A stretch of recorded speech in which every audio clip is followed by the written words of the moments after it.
How goes it, Hoopies and Hot Rods fans? It's a beautiful day. There it is.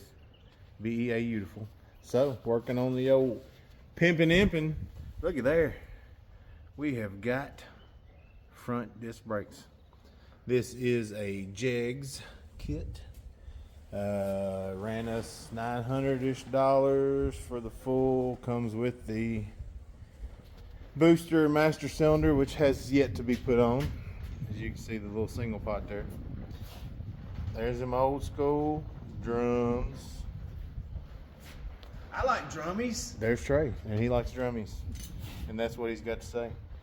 Anyway, we'll show y'all a little more when we get everything done. Maybe we'll do a little video showing step by step on that other side as we go. But hey, stopping power. Like Fred Flintstone. Stop. Impala time. Impala time. Hoopies and Hot Rods.